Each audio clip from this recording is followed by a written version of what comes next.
Blue spheres. For some Sonic fans, it's a nostalgic ritual. For others, it's a dizzying fever dream of checkerboards and panic turns. If you're new to my channel, I've been playing Blue Spheres levels for over a year now. Having just beaten my 100th Blue Spheres level, I can safely say that I know my way around getting blue balls, which was actually the original name of the game. Look it up. But behind this iconic special stage lies a surprisingly deep story, one involving clever design tricks, technical wizardry, and a legacy that stretches far beyond Sonic 3 itself. Today, we're diving into Sonic 3's Blue Spheres special stages, their conception, their rules, how Sega created over 134 million levels. Yep, you heard that right. And how to beat them. My name's Quidge. Let's get started.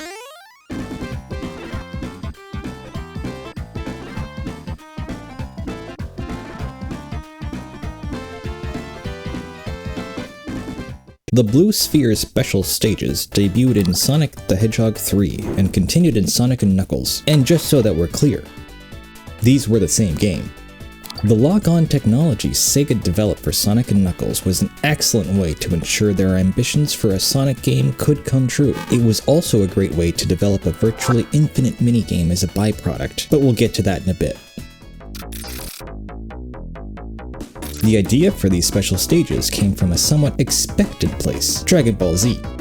Of course, the Supersonic stage draws heavily from the Super Saiyan Jin design, so this wouldn't be the first time they've drawn inspiration from Akira Toriyama. Sega Technical Institute's spherical world design was inspired by King Kai's Tiny Planet, specifically the scene where Goku chases Bubbles the monkey around the globe. In fact, lead developer and convicted felon Yuji Naka wanted a special stage that felt visually unique, so the team built a miniature planet covered in a checkerboard pattern, a look that would become instantly recognizable as a hellish domain of pure fun. Blue spheres take place on a looping spherical planet. If you walk straight for long enough, you'll wind up right back where you started. The player runs along straight grid lines on the surface, constantly moving forward while turning left or right to navigate. No diagonals. As soon as that music starts and you get moving,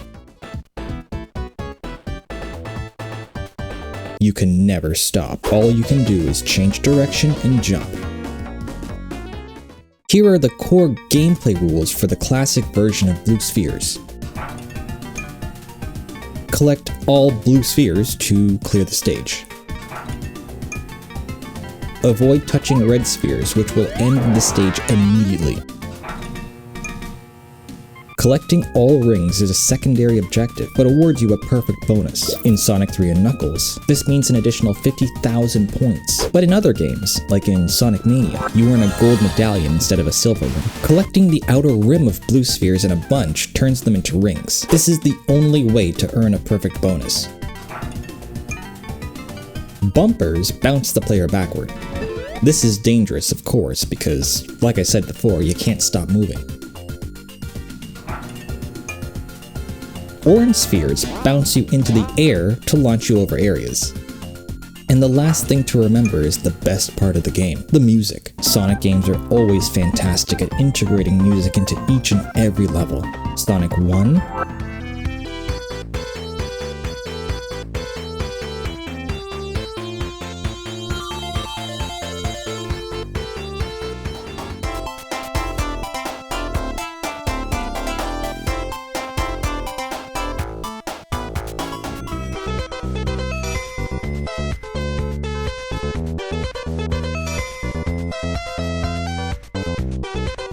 two,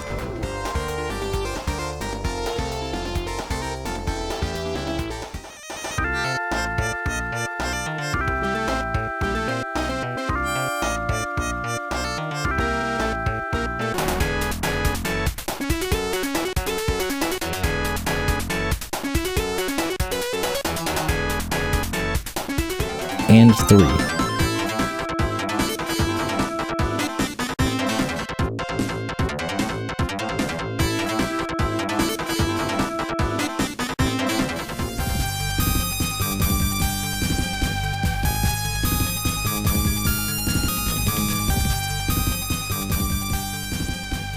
Are packed with the most memorable soundtracks in gaming.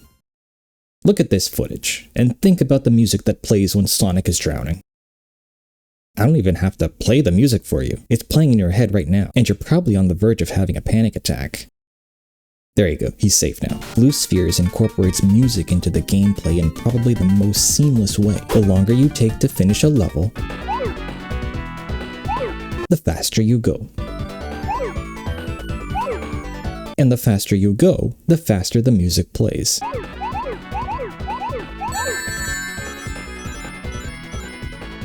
There's an incentive to beat the level in the most time-efficient method possible.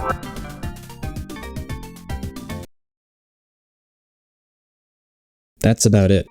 There are newer versions of Blue Spheres that add different colored spheres, but for a purist like myself, those are blasphemy and I choose to believe they don't exist because I'm afraid of them. But I'll probably cave and start playing them soon. The simplicity of the rules hides a surprising amount of strategy. You have to plan routes, avoid dead ends, and manage the increasing speed as the stage progresses.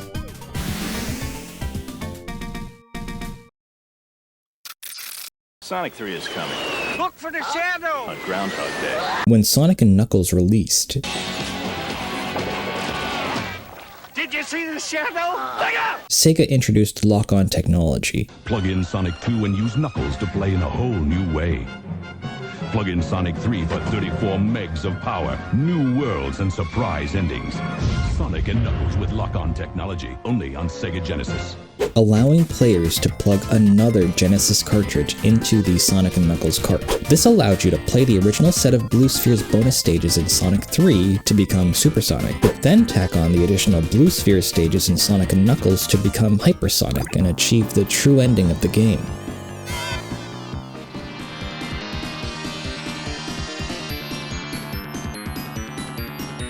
The intention was to combine Sonic 3 and Sonic Knuckles into the original game, Sonic 3 and Knuckles, but they also let you combine Sonic 2 and Sonic Knuckles, so you can play Sonic 2 as Knuckles. But what if you went further? What if you plugged in Sonic 1? Or Sonic Spinball? Or Phantasy Star 4? Or Gunstar Heroes? What then? Well, if the game wasn't Sonic 2 or Sonic 3, the system booted a splash screen. It had a set of high-res sprites with the error banner of "No way" over the top, suggesting that that combination of cartridges wasn't supported and you should just give up. But of course, 90s kids don't give up. We're the same generation that tried every rumor and scheme out there to get Mew with an SS ticket. We don't give a fuck. We watch Street Sharks. If you press the A, B, and C buttons all at once on the splash screen, you'd unlock a standalone game called Blue Spheres, a massive compilation of purely Blue Sphere special stages.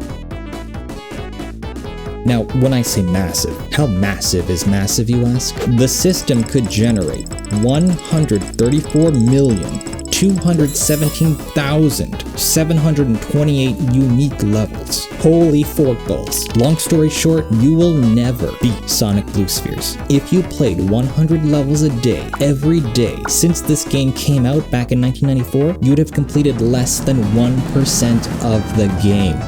In fact, if you managed to keep that pace forever, it would take you 3,675 years to beat the game. If you started playing this game while Jesus was around, you still wouldn't be finished with it yet.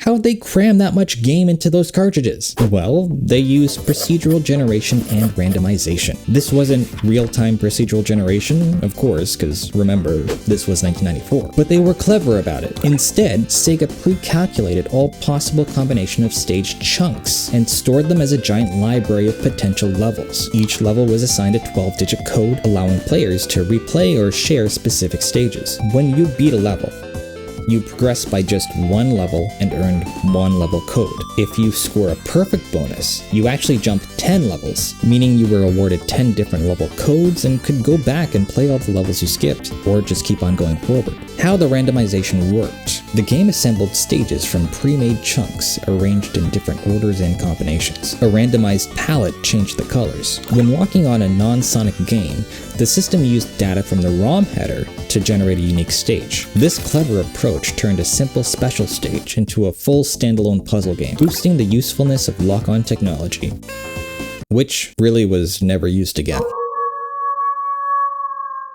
The The randomization wasn't perfect, of course. Some stages award a perfect bonus even if you didn't collect all the rings, even though you had no use for extra lives or continues or even emeralds.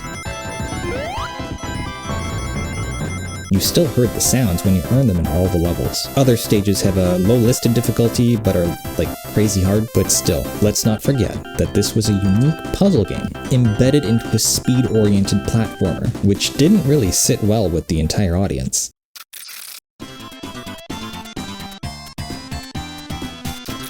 Blue Spheres has always been a bit divisive, but in a good way.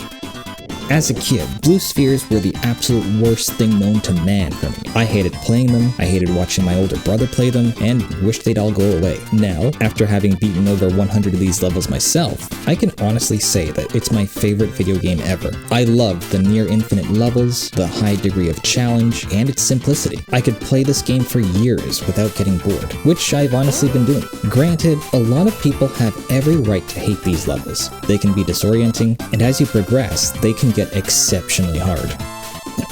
Despite this, its legacy is undeniable. If you've heard all this so far and feel like you want to jump in yourself to blue spheres, here are some tips to make your life a bit easier. Turn around. Sometimes these levels start you off in the wrong direction, and it'll make your life harder if you simply boot the level and start walking straight. When the level starts, just make a 180. Start the level from there, and you might actually find the path is an easier one. Optimal path is key, just like a racing game where you have to find the racing line. There's always an optimal path to beating a Blue Spheres level. Map out the entire place so you know how to navigate as much of the map as you can before the time speeds up. Do your jumping early. Any chunk that requires a jump should be done while the music is still slow. As soon as that speed picks up, a regular jump gives you vastly more distance. So, do those parts first so you don't overjump things.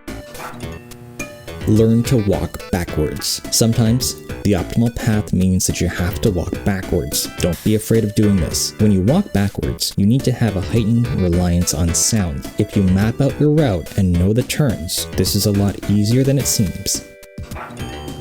Learn to jump through red spheres. Every world is full of huge chunks of red spheres. I call them briar patches. You can't be afraid of them. You have to learn to jump through them to safety. Some levels force you to do this, and if you can't time those jumps successfully, your goose is cooked. Practice on the easier levels so that the harder levels are not so hard.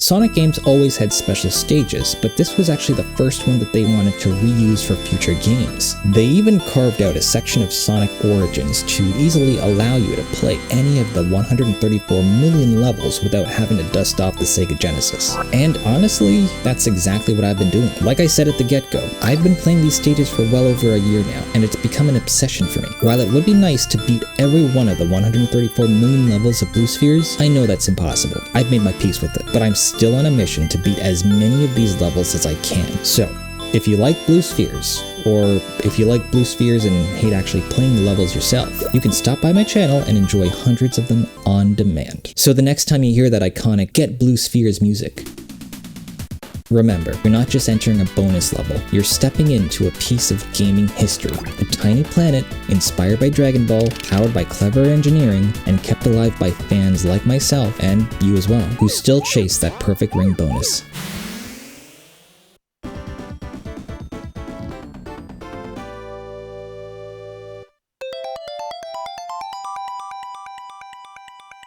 Thanks for watching the video, I really appreciate it. If you enjoyed this deep dive into Sonic history, don't forget to like, subscribe, and if you want to see me play a specific level of Blue Spheres, just drop it in the chat and that video will be up shortly. Thanks everyone, take care, bye bye.